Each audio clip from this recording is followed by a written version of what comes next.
दोस्तों नमस्कार। आज हम बात करेंगे जो दिल्ली के अंदर जो हिंसा हुई थी और उसके ऊपर जो फर्जी खबरें फैलाई गई या फिर ज्योतिरादित्य सिंधिया के बारे में जो उल्टी सीधी खबरें फैलाई गई थी, उसको लेकर के आज नवीन कुमार जो भाजपा के प्रवक्ता हैं, उन्होंने विनोद दुआ के खिलाफ एफआईआर की है। दुआ हैं, ये बहुत बड़े वरिष्ठ पत्रकार माने जाते हैं और ये एनडीटीवी में काम करते थे। और सबसे बड़ी बात यह है कि इनको सिर्फ और सिर्फ वो राग दरबारी वाला जो काम होता है वही करना इनको आता है। तो सबसे बड़ी बात है कि आज इनके ऊपर भाजपा के प्रवक्ता नवीन कुमार ने इनके ऊपर एफआईआर कर दी और उसमें कहा गया था, इन्होंने जैसा कि एक शो चलता है इनका खुद का, तो उसमें इन्होंने कहा था कि प्रधानमंत्री कागजी शेर हैं। तो इस तरह का इन्होंने वक्तव्य अपने उसमें कहा था। और दिल्ली हिंसा का जो आरोपी हैं वो कपिल मिश्रा, प्रवेश वर्मा या फिर अमित शाह को ठहराते हुए नजर पाए गए थे। तो उसको लेकर के उनमें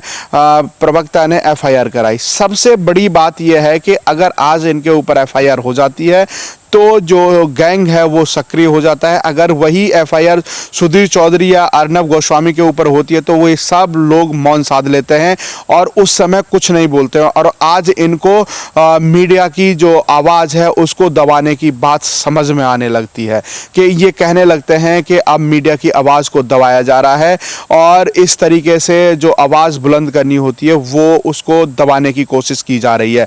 अगर सुधीर चौधरी, अर्नब गोस्वामी की ऊपर एफआईआर करके उनकी आवाज को नहीं दबाया गया था, उस समय ये अपने ऑफिसों में लड्डू बांट रहे थे और खुश भी हो रहे थे। तो इस तरह का इन लोगों का नेचर है। ये राग दरबारी पत्रकार कहे जाते हैं। अर्बन नक्सल और वामपंथ की विचारधारा को ये समर्थन करते हैं और उन्हीं की विचारधारा को लेकर के ये आगे चलते हैं। सबसे बड़ी बात यह है कि दिल्ली की हिंसा के अंदर जो देखा गया था और पुलिस ने जो एफआईआर की हैं और चार्जशीट बनाई है एफआईआर के बाद, उसमें साफ साफ ताहिर हुसैन को आरोपी माना गया है। और ये लोग ताहिर हुसैन को हीरो बनाने के चक्कर में थे। और अमानतुल्लाह खान है, उन्होंने तो सीधा सीधा चार्जशीट पर भी सवाल खड़े कर दिए और उन्होंने कह दिया कि ताहिर हुसैन एक मुस्लिम समाज से आते हैं, इसलिए उनके साथ इस तरह का व्यवहार किया जा रहा है। और जबकि ये जो दंगा हुआ था वो दिल्ली के अंदर जो दंगा हुआ था वो कपिल मिश्रा, प्रवेश वर्मा, अनुराग ठाकुर के बयान के बाद हुआ था। मान लिया कि हमने कि उनके बयान के बाद ये दिल्ली के अंदर एक तनावपूर्ण माहौल बना और उसके बाद ये हिंसा में तब्दील हो गया। परंतु सबसे बड़ा सवाल जो खड़ा होता है और जो चार्जशीट भी गवाही दे रही है कि जो 1.3 करोड़ रुपए कहां से आए, मतलब 1.5 करोड़ रुपए कहां से आए, किस लिए आए, वो सबसे बड़ा सवाल खड़ा होता है। पीएफआई वो इसमें सक्रिय क्यों पाया गया। दूसरी बात, जिस समय हिंसा हो रही थी जो मौलाना साद का जो खासम खास इंसान था वो भी कहीं ना कहीं जो राजधानी के स्कूल का मालिक है उससे संपर्क में था। ये सबसे बड़ा सवाल। तीसरा सवाल अगर हम करें तो ये बताइए कि गुलेल क्या कपिल मिश्रा के बयान के बाद वहां पर इंस्टॉलेशन कराई गई या फिर जो वहां पर ईंट पत्थर थे वो उस बयान के बाद इकट्ठे किए गए या फिर वहां पर जो तेजाब और पेट्रोल बम जो बनाए गए थे वो कपिल मिश्रा के बयान के बाद बनाए गए। ये एक रात का काम तो नहीं हो सकता। ये पूरी प्लानिंग थी, साल से 6 महीने से ये पूरा प्लान चल रहा था। और इस पर सबसे बड़ी जो चूक रही है वो दिल्ली पुलिस की भी रही है कहीं ना कहीं कि अगर इतने ईंट पत्थर अगर एक दिशा में जा रहे हैं तो उनकी भी कहीं ना कहीं जांच पड़ताल में उनको भी लेकर के आना चाहिए था। तो ये सबसे बड़ा सवाल है। अगर इन सवालों को अगर कोई करता है तो इन लोगों को वो मिर्ची लग जाती है। और दूसरी बात है कि एक आकार पटेल हैं, जबकि अगर अमेरिका के अंदर वहाँ पर जो हिंसा हुई और पूरे अमेरिका को वहाँ पर करीब 40 राज्यों में कर्फ्यू लगाया गया है और तब जाकर के उस हिंसा पर काबू किया गया है। वही ट्रंप अगर इंडिया में आते हैं तो ये लोग इस तरह का काम करते हैं। ट्रंप को दिखाने के लिए इन्होंने पूरी दिल्ली को दहलाने की कोशिश की और पूरी जगह जगह शाहीन बाग बनाए। अब सबसे बड़ी बात है कि शाहीन बाग 2 भी बनाने की कोशिश की गई थी। वो तो यहाँ पर दिल्ली पुलिस और वहाँ के जो डीसीपी हैं उन्होंने संज्ञान लेते हुए तुरंत उसको खाली कराया और उसके बाद उन लोगों को वहाँ से भगाया और वहाँ पर पैरामिलिट्री फोर्स लगाई और पर्याप्त दिल्ली पुलिस को वहाँ पर सक्रिय किया गया। अब उसी तर्ज पर जो आकार पटेल हैं वो सोशल मीडिया के माध्यम से यहाँ के दलित और मुस्लिमों को भड़काने की कोशिश कर रहे थे कि अमेरिका में इस तरह का हो सकता है तो इंडिया में क्यों नहीं। तो ये एक तरह से सीधा सीधा इशारा था कि अगर अमेरिका के अंदर 40 राज्यों में कर्फ्यू लग सकता है, वहाँ की बिल्डिंगें जलाई जा सकती हैं, तो इंडिया में ये लोग क्यों शांत बैठे हैं।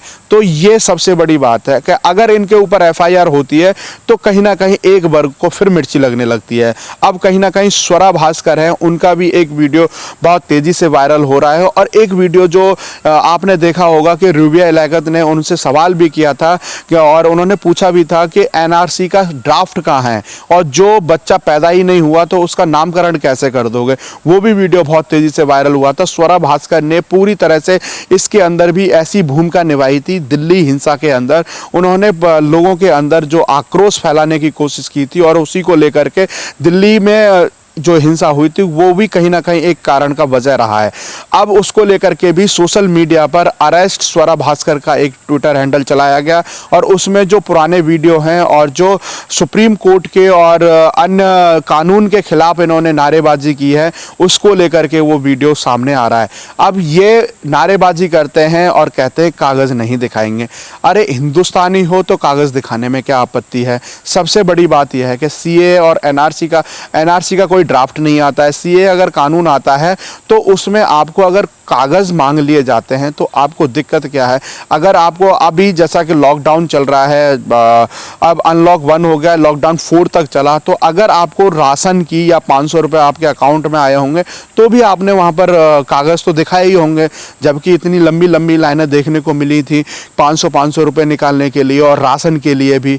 तो ये सबसे बड़ी बात है कि ये यहाँ के एक वर्ग को भ्रमित कर रहे हैं, गुमराह कर रहे हैं, और उनके अंदर एक देश के खिलाफ एक भावना को उत्तेजित कर रहे हैं। तो उससे कहीं ना कहीं पता चलता है कि ये लोग जब देश के नहीं हो सकते तो किसके हो सकते हैं।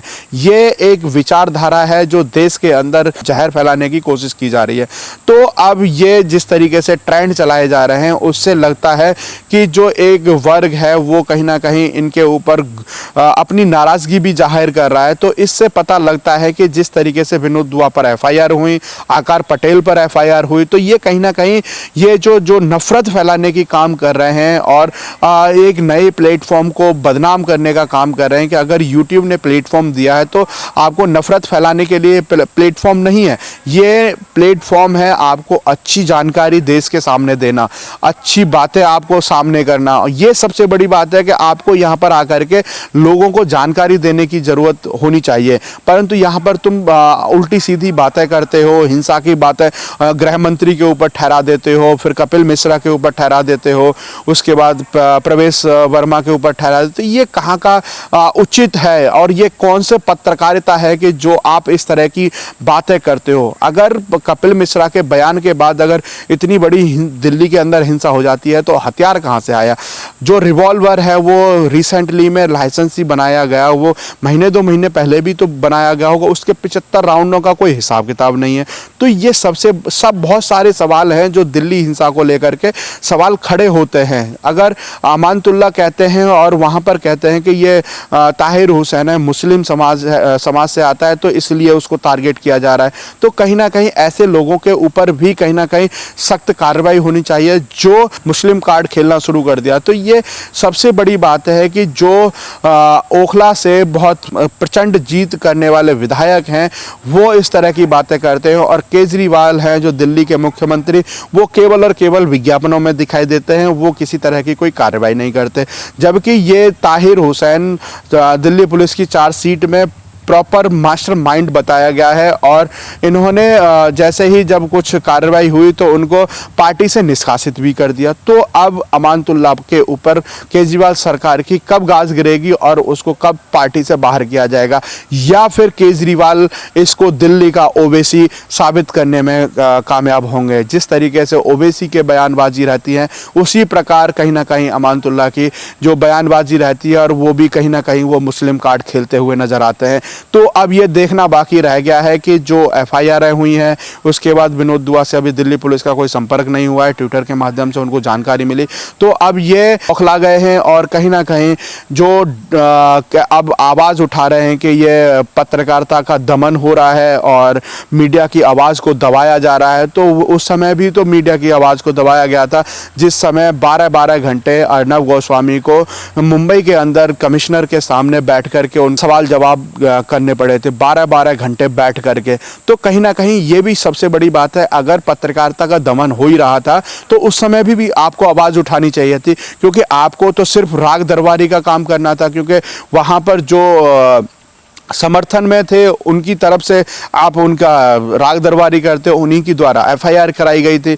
अगर आज आपके ऊपर एफआईआर हुई है तो आपको पत्रकारिता स्वतंत्र दिखाई नहीं देती। तो ये बहुत सारे सवाल हैं इनके ऊपर। यही आपको क्या लगता है कि जो एफआईआर हो रही हैं ये क्या लगता है, और किस आप भी अपने कमेंट लिख करके हमें बता सकते हैं। और जिस तरीके का जो अभी देश के अंदर जो माहौल बनाया जा रहा है उसको लेकर के आप अपना विचार रख सकते हैं। आप हमारे साथ जुड़े रहिए। जय हिंद, जय भारत।